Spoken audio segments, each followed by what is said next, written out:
Hey, welcome back to the Vintage Bubblegum Pod. I'm your host, Cal, and on this podcast, we talk about boy bands, we talk about girl groups, we talk about pop music from the late 90s and the early 2000s. It's a genre I've been passionate about for more than half my life, and I'm really excited to share that passion with all of you.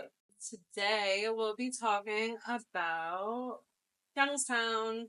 If you watched the last episode, you already saw I got something on this. Sorry.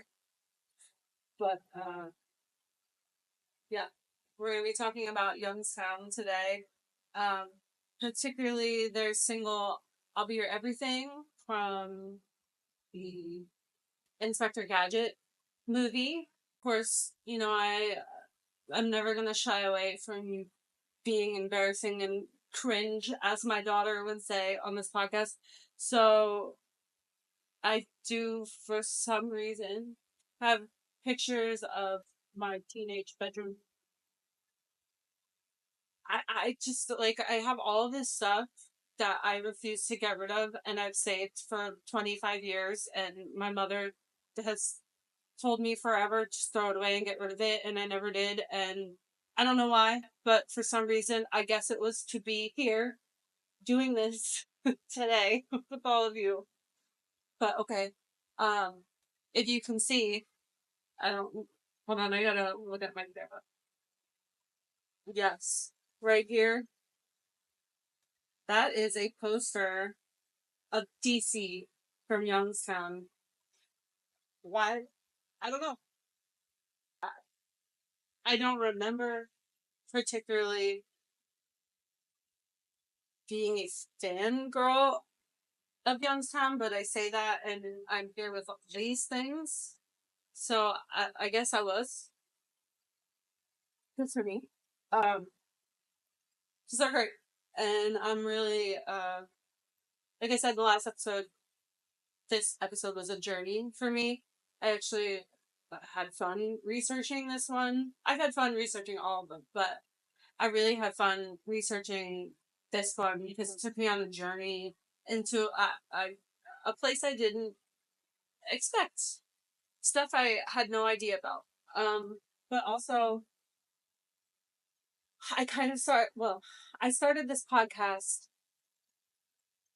to make a point to talk about groups that weren't necessarily on the level of Britney or NSYNC or the Backstreet Boys, groups that never got there with their fame and notoriety.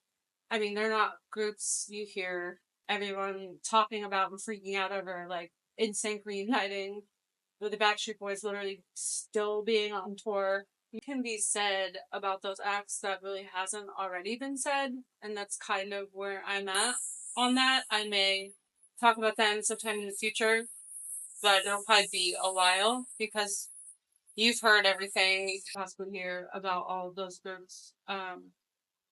So my goal here was to bring back a community around things you may have forgotten about, like Youngstown, a collective jogging of the memory. When you hear that song, you're like, wait, I remember that.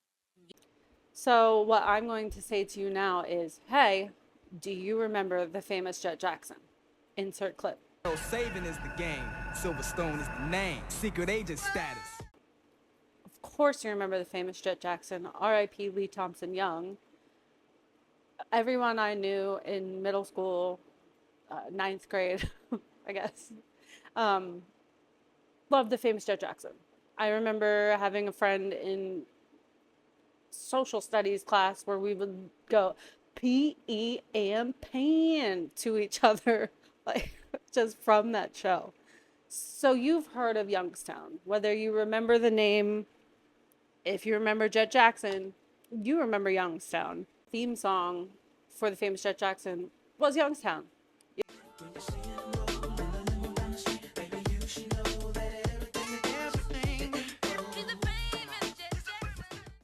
If I say, do you remember that Disney Channel original movie about that science prodigy kid who went to an accelerated program, ended up in college at like 12 or whatever, and all he wanted was to be normal, So he infiltrated a high school and created a really cool alter ego named Chaz.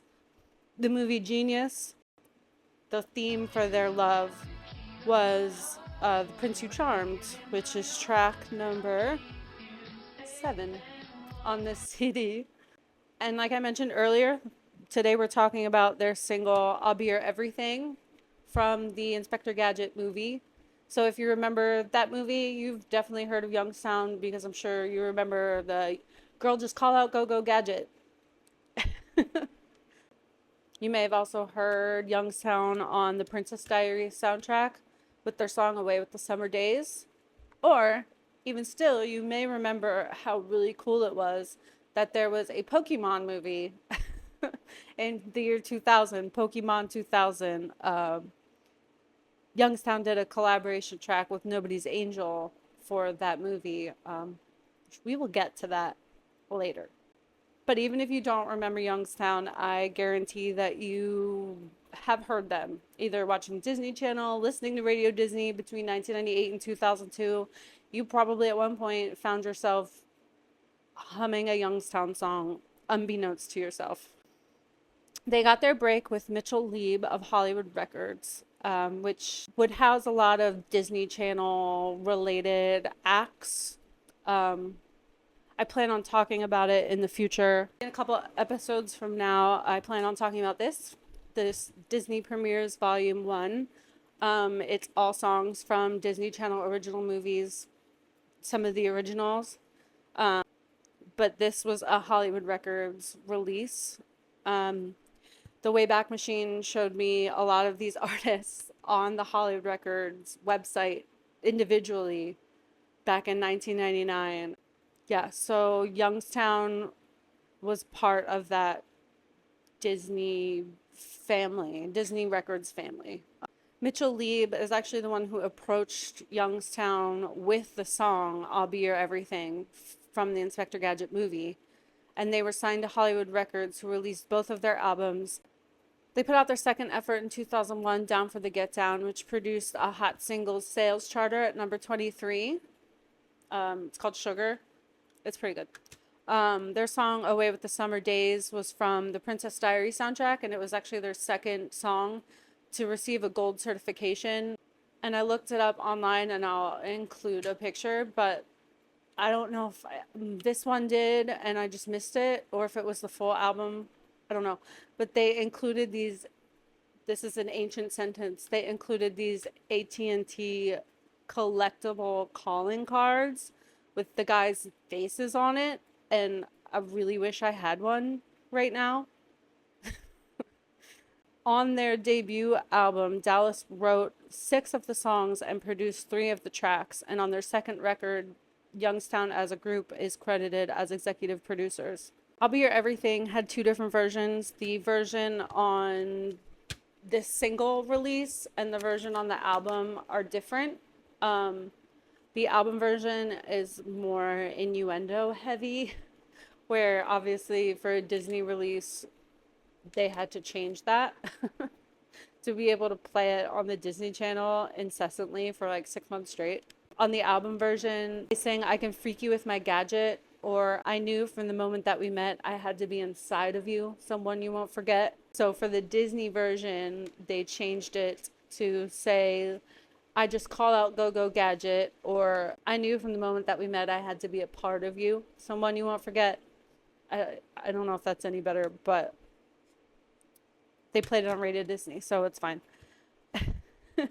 The song itself peaked at number 71 on the Billboard Hot 100 in August of 1999. Let's Roll, the album, peaked at number 98 on the Billboard and number 7 on the Heat Seekers chart and received a gold status.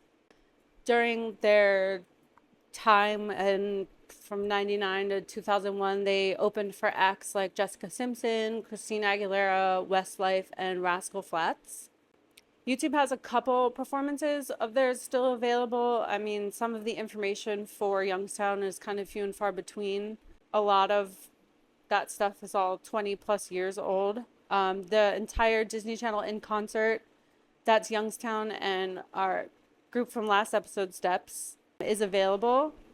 special aired on February 19th in the year 2000, and it includes the three members of Youngstown, James Lee Dallas, David D.C. Yeager, and Sammy Lopez, talking about their founding. About 4 years prior to the release of Let's Roll, their debut album, DC and Dallas formed a group which didn't really amount to anything, but decided to stay together and write and produce music on their own. A few years later, they met Sammy Lopez in their hometown of Youngstown, Ohio, and things just clicked. Naming their group Something Special, Dallas describes as, Youngstown is the place where the three of us got together. Youngstown, by far, to me, has been the best thing that happened in my life, meeting these guys. They state that before their group got together, they all had mundane, regular employment, agreeing that it was very surreal to be touring and recording together after years of working so hard at it. This has definitely been years in the making. Years of demo tapes, years of like really just getting to know each other. It didn't matter what we did before this, it just mattered what's here now. Let's Roll, in my personal opinion, kind of suffers due to its more ballad-heavy track listing. The tracks serve well to put the guys' talent on display because that's really clear. Their harmonies shine, and how well they work together is really obvious listening to it, but it didn't grab my attention like an album full of more upbeat tracks would have. Their opening track is called Pedal to the Steel, and that's probably the second best track on the record, and a brilliant way to open the record because you want to listen to what's next, but it kind of peters out. Lose My Cool is another standout besides the two main singles, I'll Be Your Everything and Prince You Charm. The overall tone of the record is more easygoing rather than like having an album full of bops like some of their peers did. Don't Worry Dance Floor is supposed to be more of an upbeat number, but it gets lost in there considering out of 14 tracks, there's only 5 of them that are upbeat. It just doesn't seem to have the same pull as some of the other dance tracks on the record. And honestly, it's kind of a shame that Down for the Get Down kind of was largely ignored because I think it was way more polished and put together for them. The tin ballads of Let's Roll were replaced with a lot more heavy beats, like concert-ready pops that would have been ahead of its time in 1998. Like if you felt like if they had that sound on Let's Roll, I think they would have hooked more people overall, because when you're in a concert and most of the songs you're singing are ballads as opposed to dance tracks, no offense, but you're gonna lose a lot of attention from younger girls because we don't have attention spans to begin with. So if you're not hooking me and keeping me hooked, it's more of a struggle that way. Down for the Get Down had a sound that a lot more of these groups post 2000, 2001 would find on their albums more. It seemed by 2001 that even though Sugar did relatively well as a single, it almost cracked the top 20, they still were kind of lost amongst all of the other groups. And I don't know if that, it's hard to say because there's not a lot out there about what happened to Youngstown. They actually stayed together until 2005, even after Down for the Get Down came out. So I don't really know exactly what happened, but I would assume poor marketing and bad management had something to do with it. I know that they lost their record contract, like it wasn't renewed around that time. So that's about all I can say on that. So when I first started researching for this episode, I kind of made a first draft off of just like really preliminary searching. I didn't really like dig too deeply. And when I Googled them and pulled up their wiki, it came back with what they call is a stub class rated article, which means that there's not a lot of information, and a lot of the information is not cited and sort of unsubstantiated. So I first thought like, oh, great, like I'm gonna have to try to write a full length episode around a group that I can't find any information on. But I wrote out this whole draft after that little bit of research, and I kind of put it on the back burner to focus on some of these other episodes. But I was watching the in concert special with them and Steps in bed one night when I just like felt like I'm going to start looking into more stuff right now. Like, so I searched their names individually instead of just searching Youngstown, because quite honestly, when you search Youngstown, it's the name of a town in Ohio. So you get more of that than what I was looking for. Even when I searched Youngstown boy band, not a whole lot came up. But I searched for James Dallas, and it brought me to an IMDb page. It didn't really have much listed, but it did say he was an executive producer and an actor for something called Twinkle Time. I was like, I have no idea what that is. And when I looked into it, I didn't see much about him, like in the trivia section or whatever. But I was like, oh, great. You know, there's nothing more here again. But then I looked and saw that it said he is the brother-in-law of Josh Keaton. And I immediately was like, wait, what? Hold on. Hold the phone. Josh Keaton is an original member of the boy band No Authority, which we will definitely be talking about at some point. But right now, he's a very in-demand voice actor. And I know that his sister, Allie, used to be in the girl group Nobody's Angel, whom we'll talk about one day. And as I already mentioned, Youngstown did a single with Nobody's Angel for the Pokemon 2000 soundtrack, and everything kind of opened up for me from there to have more meat on these bones. So searching up Allie, I found out that her last name is Alitza Dallas. What? Turns out Allie and Dallas have been together since 1999, and they got married in 2006. Together, they created a successful, award-winning, certified gold children's edutainment series that he produces and co-writes with his wife, who stars as the bilingual singer Twinkle Time, and he's DJ Dallas. They're a duo together.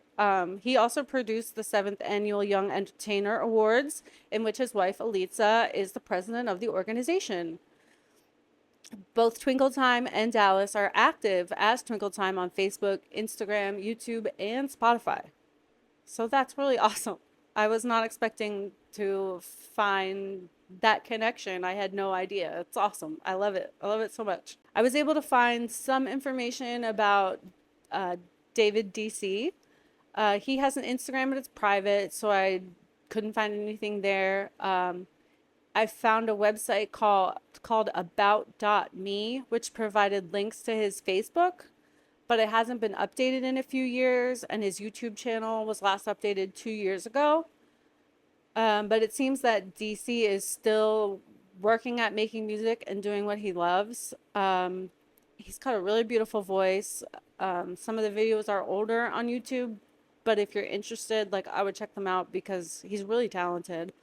On his Facebook, it lists that he works at something called So Hot Robot, which appears to be a band that's semi-current. I'm not sure if they're still together because I couldn't find anything from prior to 2 or 3 years ago. But they seem to be like a dance DJ rap group. Interesting. They have a SoundCloud, so if you want, you could check that out too. I couldn't really find anything about Sammy, about what he's up to. I did find a short YouTube video of him singing at a wedding, but I couldn't find anything on the Where Are They Now files, but I hope that he's happy and healthy. I really couldn't find much if they were still in touch with each other, but from what I can tell, they aren't. It seems a shame that they aren't still in touch, if they aren't still close, because based on those old videos, especially that in-concert special from Youngstown's heyday, they really seemed like they had nothing but love for each other, and they were really excited about where their career was heading together, but sometimes time can be cruel, and since there isn't really much in the way to say how they ended, I can't really say anything definitive, but I'm sure it's really frustrating to work so hard and to feel like it could feel like you're just treading water. Though they did enjoy some modest success, so that's definitely worth exclaiming about. That's definitely worth talking about in this episode. Through the in-concert special, the fellows really emphasized the feeling of family between the three of them, and whether or not that's still true to this day, the sense of cohesiveness and the bond was really clear. I never really took the time to sit down and watch the full special, but actually sitting and watching it, I was like falling into their groove, like really getting into it, and it's fun and enjoyable to watch, and it's clear that the three of them together were very passionate and talented and enthusiastic, and it's almost a shame to see that they've kind of become a footnote in this genre, in music history in general. It would be really great to see them come back, but I unfortunately don't see that happening for them, but it would be really cool because the nostalgia boom is coming right back around, and I think they would find that there's a market for it, that there's people out there who want to hear it, and we could really use that kind of joy in this day and age.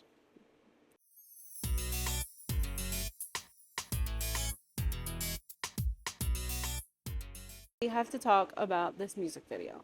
The music video is just the guys dancing around interspliced with scenes from the Inspector Gadget movie, dancing around in front of the camera, doing the boy band thing where they like switch around and point and, do this thing. It shows them doing some of their dance moves, but it's mostly an advertisement for the Inspector Gadget movie. My favorite part is the chicas who come out in their trench coats and hats and just start dancing behind them. Oh, good times. The chorus was everything. Disney Channel played this at least every other commercial break back in 1999. That's what I mean. You had no choice but to assimilate yourself into Youngstown, at least for a couple months in your youth.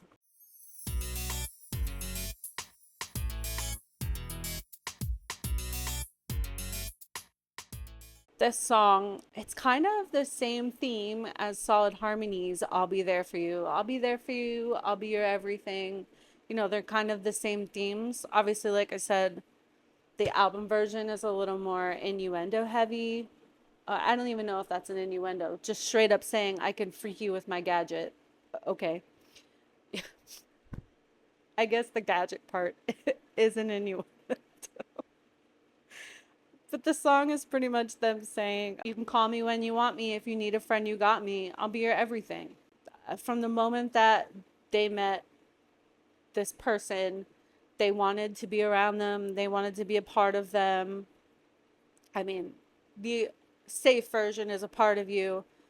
The innuendo version is inside of you. But they say, I've opened my heart and soul. The rest is up to you. I'll be your Superman. You'll find him everything that you need. No matter what you do, I'll be everything you want and more. So you can call me when you want me. If you need a friend, you got me. That's pretty much the song. So I'll attempt another dramatic reading. Girl, I'll be your Superman. I'll do what no one can. You'll find that I'm the everything that you need.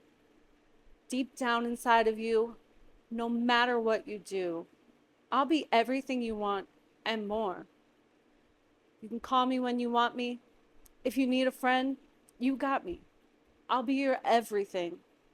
I gotta start adding applause in there, as I feel bad for myself that I am embarrassing myself like this week after week. And now it's time for Brody's Corner.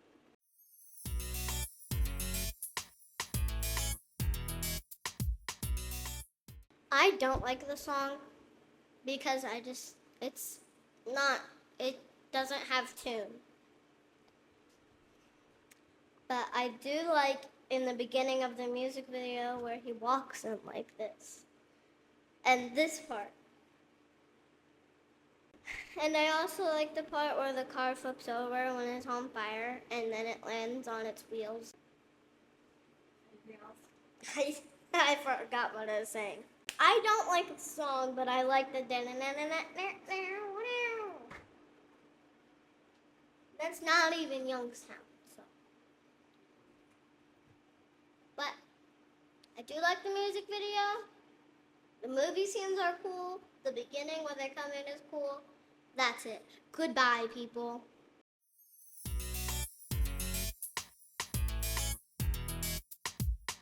Thank you so much, Brody. Fascinating as always. Thank you so much for joining me on this episode of Vintage Bubblegum Pod. I had a great time with this episode. I still love Youngstown. How can you not? Like I said, go watch them on YouTube and stuff. You'll see what I mean. You will remember. You will remember once you go back in time in your brain and you watch those and you're like, yes, that's what I wanted from a boy band right there. That's it.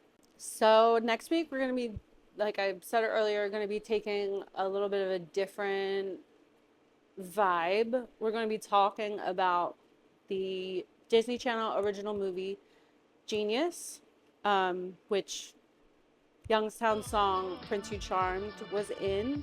I remember like the bumper for this that had the Prince You Charmed song and, you know, the DCOM announcer guy saying, here's Youngstown's The Prince You Charmed from the Disney Channel original movie Genius. Whatever. I can't find it. I probably will never find that. L Supersonic Q. Help me. Help me find this lost media. Disney bumpers. Disney Channel movie boy band bumpers. Help.